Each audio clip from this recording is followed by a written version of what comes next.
Il y a un schéma invisible chez ceux qui évoluent vraiment. Ce n'est ni le talent, ni la chance, ni la visibilité. Ça tient à la préparation, à la posture et à la maîtrise de soi. La plupart des gens confondent évolution et exposition. Pendant que beaucoup dépensent de l'énergie à essayer de paraître quelque chose, d'autres utilisent exactement cette même énergie pour devenir quelque chose. C'est ce schéma qui sépare la croissance réelle du simple mouvement. C'est de cela que parle cette vidéo. Quand tu prêtes attention à ce schéma, tu te rends compte qu'il ne change jamais. 3 attitudes simples, pratiquées chaque jour. Étudier, s'entraîner et garder le silence comme un code de conduite non négociable. Étudier, c'est nourrir l'esprit avec de la netteté. C'est transformer la confusion en clarté. S'entraîner, c'est renforcer le corps et la discipline pour continuer d'avancer même quand l'envie disparaît. Garder le silence, c'est préserver ta force. Arrêter de te justifier et te concentrer sur ce qui construit vraiment. Ces 3 attitudes simples te transforment en quelqu'un de redoutable. Calme sous pression, indépendance émotionnelle et concentration totale sur l'évolution. Aujourd'hui, tu ne vas pas seulement comprendre le stoïcisme, tu vas l'appliquer. Dans cette vidéo, je te présente 7 méthodes stoïciennes, pratiques et directes, pour changer ta mentalité, ta posture et la manière dont tu te comportes sous pression. Parce que beaucoup d'études sans pratique embrouillent, beaucoup d'entraînements sans constance illusionnent, trop de paroles sans action affaiblissent. Ici, tu vas apprendre à étudier comme un stoïcien, avec discipline, silence et sens. Pour organiser ton esprit, renforcer qui tu es et construire une version de toi qui n'a pas besoin d'être annoncée. Après cela, ton esprit change. Tu ne penses plus pareil. Tu ne réagis plus pareil. Et tu n'acceptes plus d'occuper la même place. Alors, grave ceci. Étudie pour voir ce que peu de gens voient. Entraîne-toi pour soutenir ce que presque personne ne soutient. Et apprends à te taire pour ne pas gaspiller ta force. Maintenant, commençons. Méthode 1. Étudie pour maîtriser ton propre esprit. As-tu déjà senti que tu pourrais être bien plus intelligent que tu ne l'es aujourd'hui, mais que quelque chose te tire en arrière tout le temps, comme s'il existait une version de toi, plus claire, plus calme, plus sûre, enfermée dans ton propre esprit, qui essaie de sortir mais sans espace. La vérité est dure, mais la comprendre change tes actions. Personne n'aura pitié de toi parce que tu ne sais pas. Le monde ne ralentit pas parce que tu n'as pas compris comment les choses fonctionnent. Les factures arrivent, les décisions apparaissent, les opportunités passent, les gens parlent, et si tu n'es pas préparé, tu ne choisis pas, tu réagis. Et vivre comme ça te vide. Ça épuise parce que tu passes ta vie à éteindre des incendies qui auraient pu être évités. Quand je dis « étudie pour devenir intelligent », ce n'est pas pour devenir un génie, ni pour remplir un mur de diplômes. Ce n'est pas une question de statut, c'est une question de survie émotionnelle et de clarté concrète. C'est comprendre la vie suffisamment pour ne pas te faire avoir, ne pas te laisser conduire par les autres, et surtout, ne pas être l'otage de tes propres émotions. Sénèque disait « Un esprit qui n'est pas nourri tombe malade ». Et aujourd'hui, beaucoup de gens ne sont pas tristes parce que la vie est impossible, mais parce qu'ils vivent sans profondeur, sans comprendre le pourquoi de ce qu'ils ressentent et de ce qu'ils répètent. Pense à des situations simples du quotidien.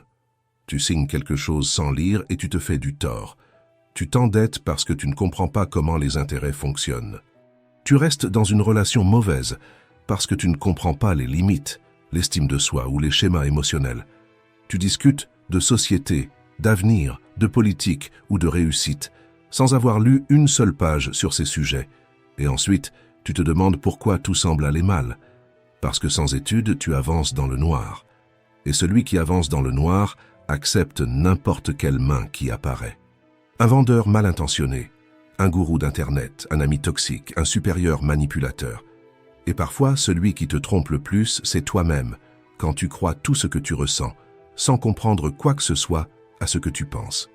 Épictète disait « Seuls les gens instruits sont libres. » Libres de quoi?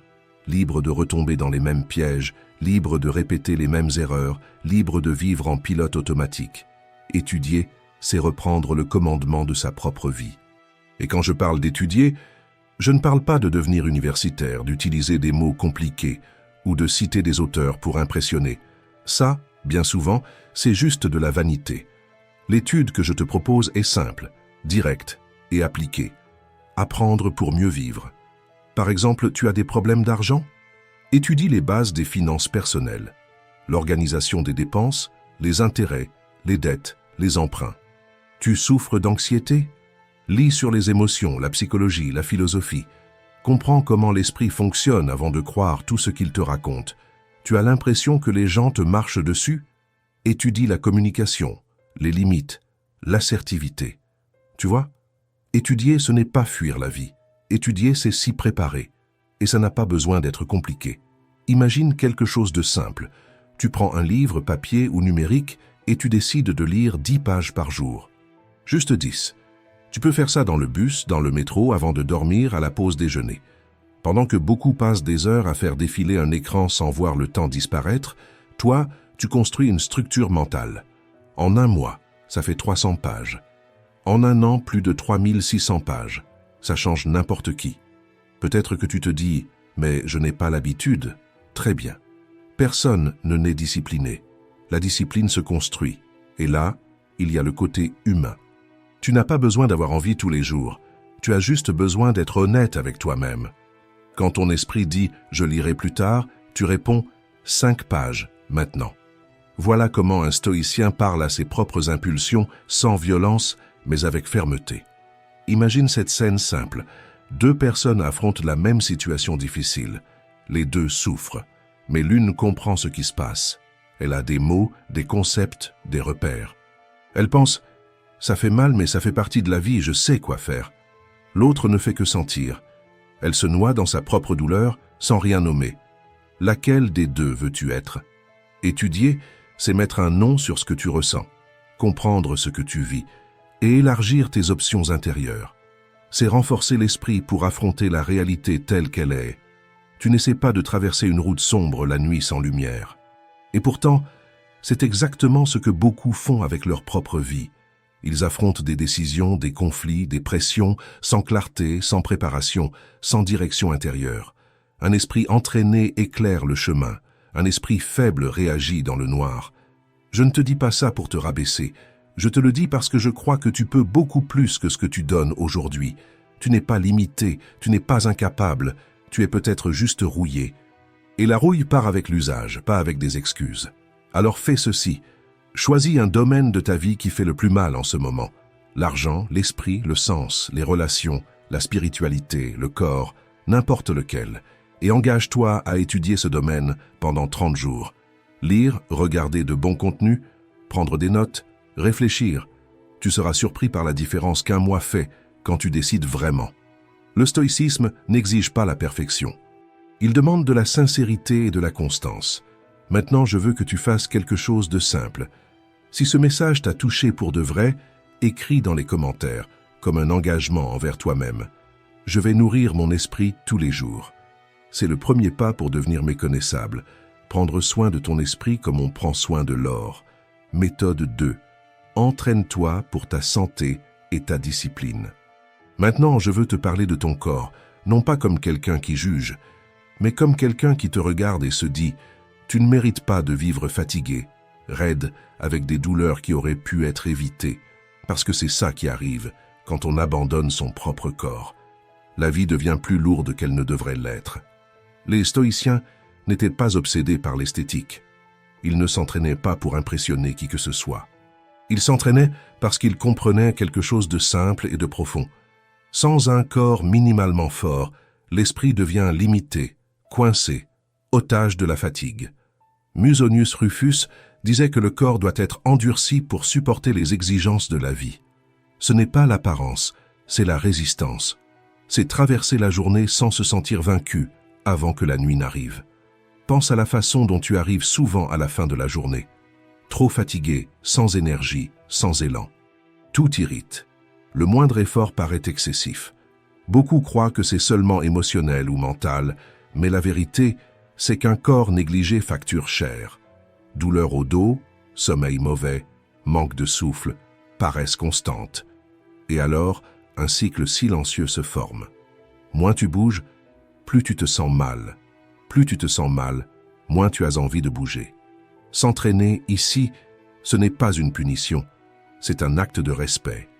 Respect pour celui que tu es aujourd'hui et pour celui que tu peux encore devenir. Épictète dirait quelque chose comme « Tu ne contrôles pas tout ce qui se passe dehors, mais tu contrôles comment tu prends soin de toi. » Et prendre soin de toi passe inévitablement par le mouvement du corps. Peut-être que tu te dis « Je n'aime pas la salle de sport, je n'ai pas d'argent, je ne sais pas par où commencer. » Très bien. Simplifions. Tu n'as pas besoin de matériel cher. Tu as besoin d'une décision. Marcher 20 minutes par jour, c'est déjà de l'entraînement. Faire des pompes sur les genoux, c'est déjà de l'entraînement. Monter les escaliers au lieu de prendre l'ascenseur, c'est déjà de l'entraînement. Étendre ton corps au réveil, c'est déjà de l'entraînement. Ce qui compte, ce n'est pas d'avoir l'air impressionnant, c'est d'être constant. Imagine la scène suivante. 2 personnes se réveillent à la même heure. L'une se lève, boit un verre d'eau, fait 15 minutes d'étirement, puis quelques exercices simples. L'autre prend son téléphone et fait défiler l'écran pendant une demi-heure. En une seule journée, la différence est presque invisible. En 6 mois, elle saute aux yeux. L'une dort mieux, a moins mal, fait plus confiance à son corps. L'autre reste fatiguée, raide, irritée par tout. La question est simple et inconfortable. En laquelle de ces 2 personnes es-tu en train de te transformer? Sénèque disait que l'imagination blesse souvent plus que la réalité elle-même. Cela vaut beaucoup pour l'entraînement. La peur de commencer est presque toujours plus grande que l'effort réel. Tu imagines que ce sera insupportable, humiliant, impossible. En vrai, l'entraînement, c'est juste ça, toi contre toi, pendant quelques minutes. Tu n'as pas besoin de courir un marathon. Tu as besoin de te lever du canapé. Et il y a quelque chose d'encore plus important. S'entraîner n'est pas seulement la santé physique, c'est la discipline. Quand tu t'engages à bouger ton corps chaque jour, même sans envie, tu enseignes quelque chose de puissant à ton esprit. Ici, ce n'est pas mon humeur qui commande, c'est ma décision. C'est profondément stoïcien. Faire ce qui doit être fait, pas ce qui paraît confortable sur le moment. Les jours où ta tête sera un chaos, l'entraînement fonctionne comme une encre. Tu ne contrôles pas tout ce que tu ressens, mais tu contrôles si tu vas faire 10 sauts ou non. Finir un entraînement, même très simple, c'est une façon de te dire « Je suis encore là, je n'ai pas abandonné ». Cette fidélité à toi-même renforce l'esprit plus que n'importe quel discours motivationnel. N'attends pas de sentir la motivation pour commencer. Commence aujourd'hui. Décide de marcher 10 minutes. Demain 15. Ensuite, ajoute quelques squats, quelques pompes, une planche de 20 secondes. Augmente petit à petit, mais sans revenir en arrière. Tu n'as pas besoin de t'entraîner comme un athlète. Tu as besoin de t'entraîner comme quelqu'un qui se respecte. Quand ton esprit devient plus fort et que ton corps suit, tu fais un pas énorme pour devenir cette personne méconnaissable, plus calme, plus solide et beaucoup plus résistante. Méthode 3. Reste en silence pour te protéger.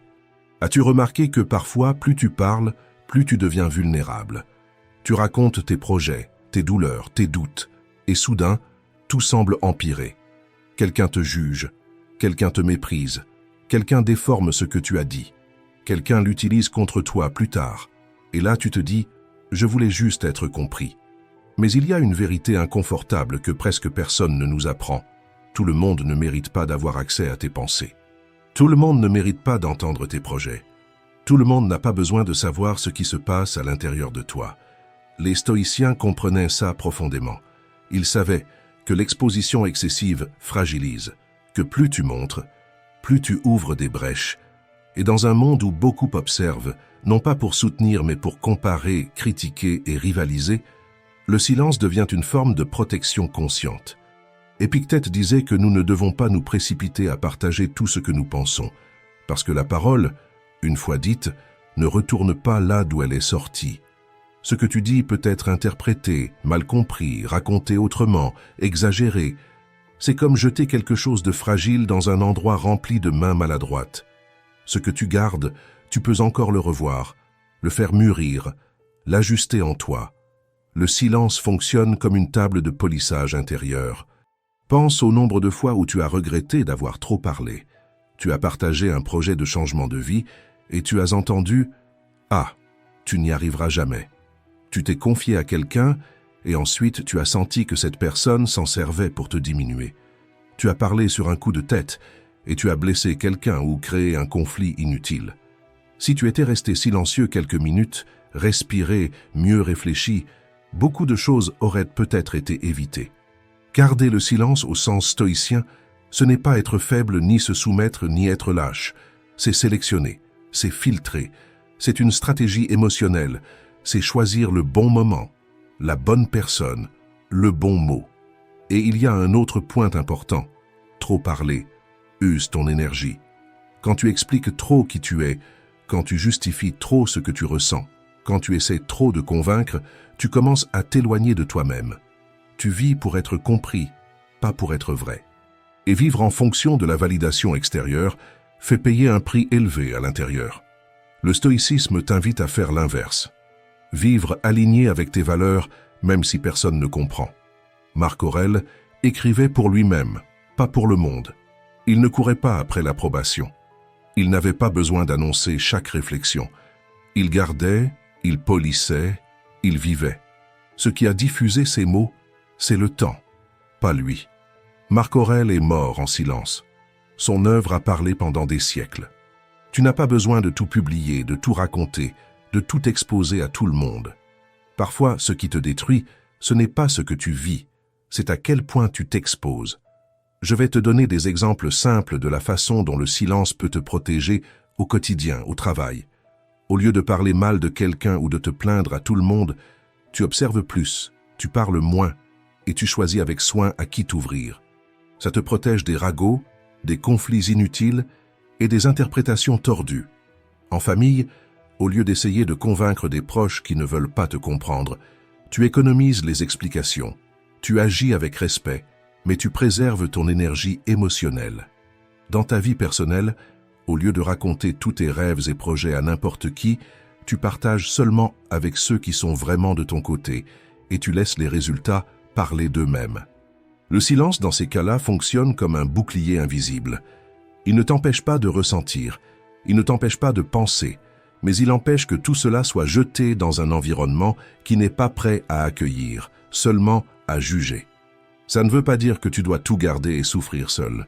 Ça veut dire que tu dois mieux choisir où et avec qui tu t'ouvres. Parfois, il vaut mieux écrire sur une feuille, parler à un thérapeute ou à quelqu'un de vraiment fiable, que de déverser ton monde intérieur sur n'importe quelle épaule disponible. Les stoïciens valorisaient l'introspection. Ils savaient que beaucoup de choses se résolvent à l'intérieur avant d'être amenées dehors. Quand tu te tais, tu écoutes davantage, pas seulement les autres, mais toi-même. Et très souvent, tu te rends compte que ce que tu allais dire dans le désespoir n'était qu'une impulsion passagère, pas une vérité profonde. Tu t'épargnes des regrets. Peut-être que tu as l'habitude d'expliquer trop, de justifier trop, de te défendre trop, comme si tu étais jugé en permanence. Je veux te rappeler quelque chose avec douceur, mais avec fermeté. Tu ne dois ta vie à personne. Ton monde intérieur n'est pas une place publique. La prochaine fois que tu auras envie de raconter quelque chose d'important à beaucoup de gens, fais un test stoïcien. Respire, attends un peu, écris ce que tu voulais dire, mais ne l'envoie pas. Demande-toi, est-ce que ça me protège ou est-ce que ça m'expose? Est-ce que cette personne a vraiment besoin de le savoir ou est-ce que je cherche juste à être validé? Beaucoup de réponses inconfortables apparaissent quand on se pose cette question avec honnêteté, mais elle libère. Tu commences à comprendre que le silence, à bien des moments, est la forme la plus mature d'amour-propre. Parce que plus tu apprends à te taire pour te protéger, plus tu deviens fort, entier et centré à l'intérieur. Méthode 4. Adopte une posture forte. Avant que quelqu'un n'entende un seul mot de ta part, il a déjà entendu quelque chose, ton corps parler pour toi. La façon dont tu entres quelque part, dont tu marches, dont tu te tiens, dont tu regardes dans les yeux, ou dont tu te recroquevilles, construit déjà un message silencieux. Tout ça parle pour toi, avant même ta voix. Et souvent, sans t'en rendre compte, tu dis au monde « Je n'ai pas confiance en moi ». Ce n'est pas être arrogant, ni jouer au supérieur, c'est ne pas te diminuer devant ta propre vie. Pense à la façon dont tu te tiens au quotidien. La tête basse, le regard toujours collé au sol ou au téléphone comme si tu évitais le monde. Les épaules tombantes, la poitrine fermée, la respiration courte, des pas pressés, comme si tu étais toujours en retard sur ta propre vie. Les bras croisés, le corps tendu, une présence cachée dans un coin. Alors dis-moi, quel message ce corps transmet? Fragilité, insécurité, fatigue, manque de direction. Et le plus dangereux, c'est qu'avec le temps, tu finis par croire que tu es tout ça, simplement parce que ton corps a pris cette forme. Les stoïciens accordaient une grande importance à la posture. Ils appelaient ça la dignité, l'expression visible du respect de soi. Marc Aurèle se rappelait constamment d'agir comme quelqu'un qui se respecte, même quand personne ne regarde. Ce n'est pas une mise en scène, c'est de la cohérence. Si tu cherches la solidité à l'intérieur, ton corps doit accompagner cette décision. Ça commence par des choses simples et profondément pratiques.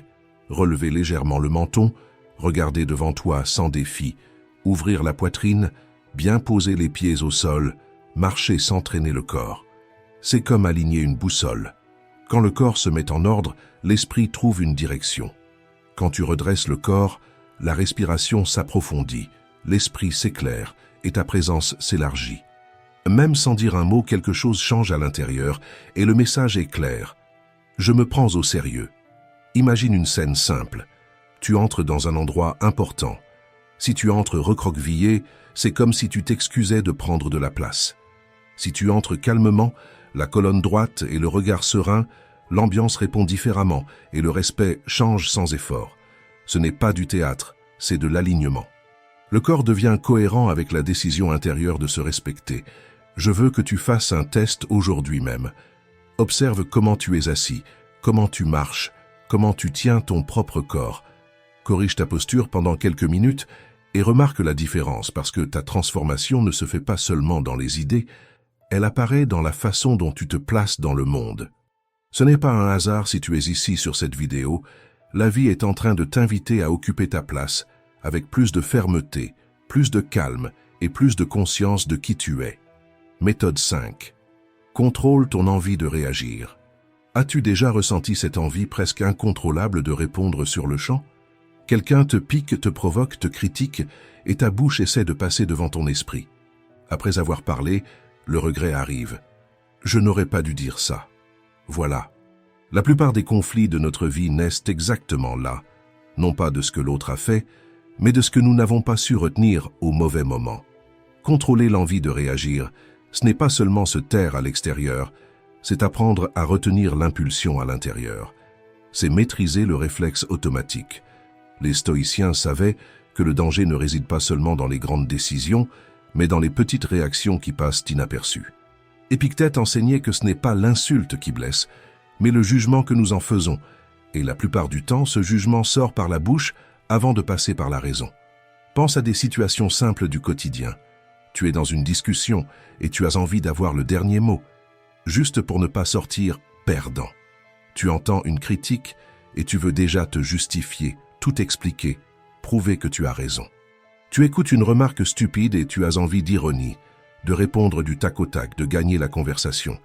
Rien de tout cela n'est vraiment nécessaire, mais dans la chaleur du moment, cela paraît obligatoire, presque automatique. Contrôler l'envie de réagir, c'est comme mettre un frein entre l'impulsion et l'action, comme retenir la bride d'un cheval avant qu'il ne s'emballe. C'est apprendre à créer ce petit espace entre le stimulus et la réponse, car c'est dans cet espace que vit la maîtrise de soi. Marc Aurèle avait l'habitude de se rappeler à lui-même « Tu n'es pas obligé d'avoir une opinion sur tout, ni de répondre à tout, ni de t'expliquer tout le temps, ni de te défendre de n'importe quoi. » Concrètement, comment ça fonctionne? C'est simple, mais cela demande du courage. Quand tu ressens l'envie de répondre immédiatement, arrête-toi quelques secondes. Compte mentalement jusqu'à 10. Cet intervalle semble petit, mais il suffit pour que ta raison rattrape l'impulsion. Dans ce court espace, demande-toi, ce que je veux dire va-t-il améliorer quelque chose? Va-t-il m'apporter de la paix ou davantage de problèmes? Est-ce nécessaire ou est-ce simplement mon ego qui veut se montrer? La plupart du temps, si tu es honnête, tu réaliseras que tu étais sur le point de parler uniquement pour soulager un inconfort intérieur et non pour résoudre quoi que ce soit réellement. Alors le silence devient un choix conscient et non une façon d'avaler ce que l'on ressent. Tu ne te tais pas par peur, tu te tais par respect pour toi-même. Contrôler l'envie de réagir te transforme aussi en un meilleur observateur. Pendant que les autres se bousculent dans les mots, toi tu écoutes davantage, tu comprends mieux, tu vois ce qui se cache derrière les paroles. Cela te donne un avantage énorme. Tu ne te livres pas sur un plateau. Tu ne t'uses pas inutilement. Tu ne révèles pas tes cartes trop tôt. Dans les discussions au travail, dans les conflits familiaux, dans les conversations difficiles, celui qui parle moins et observe plus a tendance à sortir plus fort et non plus faible. Si cette partie parle directement à ton côté impulsif, fais maintenant un engagement simple avec toi-même. Écris dans les commentaires « Je choisis d'écouter plus que de parler ». Cette phrase n'est pas un signe de faiblesse, c'est un rappel de puissance. Parce que plus tu apprends à faire taire l'envie de dire tout ce que tu penses, plus tu deviens solide, profond, difficile à lire et surtout difficile à manipuler. Méthode 6. Ne laisse pas la peur te vaincre. Tout changement vrai active une peur silencieuse. Ce n'est pas la peur de l'échec, c'est la peur du rejet. La peur d'agir différemment et d'être vu différemment. De sortir du schéma que les gens connaissent déjà et de perdre la place que tu occupais. Quand tu commences à mieux te positionner, à parler avec plus de clarté, à poser des limites, quelque chose en toi demande « Et si je n'étais pas accepté comme ça ?» Cette peur ne surgit pas parce que tu as tort, elle surgit parce que tu changes. Beaucoup abandonnent, non pas parce qu'ils n'y arrivent pas. Ils abandonnent parce qu'ils ne veulent pas affronter l'inconfort émotionnel d'être vus autrement. C'est plus simple de rester prévisible, accessible, celui qui ne dérange pas. La peur devient alors un frein invisible. Elle ne crie pas, elle chuchote. Elle te dit d'y aller doucement, de ne pas exagérer, de ne pas trop changer. Les stoïciens comprenaient bien ce mécanisme. Épictète a été direct en disant « Si tu veux progresser, accepte de paraître ignorant ou ridicule aux yeux de certains. » Autrement dit, toute évolution demande un prix social avant d'offrir la liberté intérieure. Pense à une scène simple. 2 personnes dans le même environnement de travail. La première commence à changer. Elle parle plus fermement, elle arrête d'accepter tout, elle tient ce qu'elle pense, elle change de posture.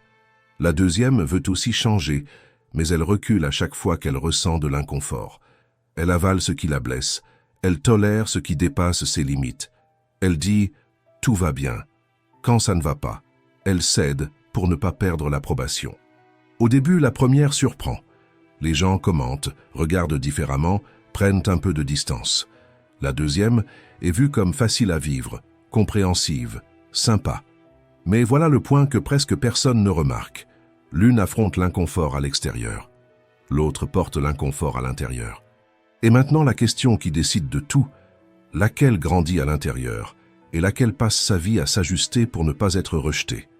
Et c'est précisément là que la peur essaie de prendre le contrôle, comme si elle disait que changer coûte trop cher, que le risque n'en vaut pas la peine, qu'il vaut mieux rester comme ça. Mais la vérité est autre. Le prix de ne pas changer est toujours plus élevé. Rester petit pour rentrer dans les autres te fait payer chaque jour. Tu te retiens, tu t'expliques trop, tu t'adaptes tout le temps. Ça fatigue, ça use, et ça ronge le respect de toi-même. La peur du rejet ne gagne que quand tu crois que tu as besoin d'approbation pour exister en paix. Quand tu comprends que le respect de soi passe avant l'acceptation, la peur perd de sa force. Elle ne disparaît pas, mais elle cesse de commander. Le changement ne demande pas un courage total. Il demande un pas conscient, à chaque fois. Une limite posée, une attitude tenue. Une décision maintenue malgré l'inconfort du début. Comme un muscle, la fermeté grandit avec l'usage. Si tu as peur quand tu changes, ce n'est pas un signe de faiblesse, c'est un signe de transition. Ne recule pas. Traverser cet inconfort, c'est ce qui sépare ceux qui évoluent de ceux qui passent leur vie à s'adapter. Si ce point t'a touché, observe où tu te retiens par peur de déplaire, ce que tu évites de faire, non par incapacité, mais par crainte d'être jugé. Écris dans les commentaires « Je ne vais pas reculer ». Cette phrase n'est pas pour les autres, elle est pour toi. Parce qu'à chaque fois que tu tiens la personne que tu deviens, même avec peur, tu arrêtes de vivre en mode défense et tu commences, enfin, à vivre en mode choix. Méthode 7. Change tellement que ton ancien toi reste derrière. Ce mot ne signifie pas changer pour que les autres disent « Waouh ». C'est changer au point que toi-même, en regardant en arrière, tu te dises « Je n'arrive pas à croire que j'acceptais de vivre comme ça ». Les stoïciens ne voulaient pas être remarqués, ils voulaient être transformés de l'intérieur. Marc Aurèle a écrit quelque chose qui tombe parfaitement ici. Le caractère ne se débat pas, il se construit. Ne gaspille pas ton énergie à définir le bien. Utilise cette énergie à vivre le bien. Devenir méconnaissable ne commence pas par une coupe de cheveux, un vêtement neuf ou une photo différente sur un profil. Cela commence par de petites décisions, presque invisibles, que personne n'applaudit, mais que toi tu sais que tu prends. C'est comme ajuster la barre d'un navire en silence. De l'extérieur, la trajectoire semble la même, mais à l'intérieur, la destination a déjà changé. Cela commence au moment où tu dis « Je refuse de continuer à être la même personne qui se sabote ». Devenir méconnaissable est une somme de changements silencieux, pas une annonce publique de transformation. Toi qui te levais toujours en retard, tu commences à te lever un peu plus tôt, même sans envie. Toi qui mangeais n'importe quoi, tu commences à faire des choix minimaux plus conscients, sans radicalisme. Toi qui discutais pour tout, tu commences à choisir le silence plutôt que la réaction automatique. Toi qui acceptais n'importe quoi juste pour ne pas être seul, tu commences à mieux sélectionner avec qui tu marches et où tu mets ton énergie. Ce n'est pas une révolution d'un jour, c'est une accumulation de micro-ruptures avec l'ancienne version de toi-même. Pense à une scène simple. Avant, tu arrivais dans un groupe et tu entrais dans la conversation en parlant fort, en essayant d'être drôle tout le temps, en voulant prouver ta valeur, en voulant être vu. Maintenant, tu arrives, tu observes davantage, tu parles moins, tu ne t'impliques pas dans les ragots, tu ne ressens pas le besoin de plaire. Au début, les gens trouvent ça étrange. Tu es différent, tu es trop silencieux. Tu te prends pour quelqu'un maintenant? Non. Tu ne te prends pas pour quelqu'un, tu reviens simplement à toi. Il est très courant que lorsque tu commences à t'améliorer, ceux qui se sentaient à l'aise avec ta version faible essaient de te tirer en arrière. Ça fait mal, je sais, mais cela fait partie du processus pour devenir méconnaissable. Cicéron disait que celui qui choisit un chemin différent dérange inévitablement ceux qui préfèrent rester immobiles. Tu vas déranger. Quand tu commences à étudier, à t'entraîner, à te taire davantage, à mieux choisir, ceux qui ne veulent pas bouger essaient de te déstabiliser. C'est là que le stoïcisme entre en jeu. Ne pas réagir comme avant. Ne pas revenir pour plaire. Ne pas s'excuser de progresser. Être méconnaissable, ce n'est pas la perfection, c'est le contraste. Tu n'as pas besoin d'être meilleur que le monde, tu as besoin d'être très différent de celui que tu étais hier. Avant, tu fuyais l'inconfort, tu te victimisais, tu accusais tout le monde, tu parlais sans réfléchir. Maintenant, tu fais face à l'inconfort comme une partie de la croissance, tu assumes ta responsabilité, tu réfléchis avant de réagir, tu parles moins et tu observes davantage. Et tu sais ce qu'il y a de plus intéressant. Quand le changement est réel, tu n'as même pas envie de l'exhiber. Tu n'as pas besoin de poster « nouvelle phase »,« nouveau mois »,« nouvelle version ». Tu vis tout simplement. Et la vie avec le temps le montre. Les gens le perçoivent dans ton regard, dans tes réponses, dans tes attitudes. Je vais te donner un exemple simple. Avant, le moindre message qui tardait à recevoir une réponse te rendait anxieux, tu créais des histoires dans ta tête, tu cherchais l'approbation. Aujourd'hui, tu ressens l'inconfort, mais tu ne t'y noies pas. Tu respires, tu reviens à ce que tu faisais, parce que ta vie intérieure est devenue plus riche. C'est cela, devenir méconnaissable en silence. Avant, tu insultais dans la circulation, tu explosais pour n'importe quoi. Une critique suffisait à ruiner toute ta journée. Aujourd'hui, tu sens encore l'irritation monter, mais tu choisis de ne pas la nourrir.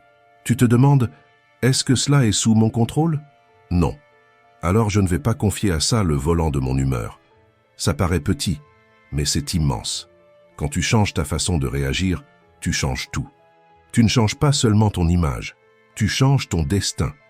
Et il est important de comprendre, devenir méconnaissable, ce n'est pas jouer un nouveau personnage, c'est retirer ce qui n'a jamais été vraiment toi. L'insécurité, le besoin excessif de plaire, la peur constante d'être rejeté, la manie de trop parler, de trop s'expliquer, tout cela, ce n'est pas toi. Ce sont des couches que la vie a déposées sur qui tu es. Ton vrai toi est plus calme, plus solide, plus profond que cette version impulsive à laquelle le monde s'est habitué. Ce processus prend du temps, mais il commence par une décision directe. Je ne vais plus vivre en répétant la même histoire. Pour ça, tu devras accepter que certaines personnes s'éloignent, que certains environnements cessent d'avoir du sens, que certaines conversations ne rentrent plus en toi. Ça fait mal au début. Ça ressemble à une perte.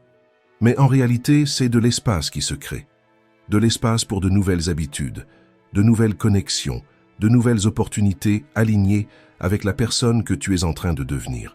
Si tu sens qu'il est déjà plus que temps d'arrêter de vivre en boucle et de commencer à te reconstruire, écris dans les commentaires, comme un engagement envers toi-même, « Je choisis de devenir méconnaissable ».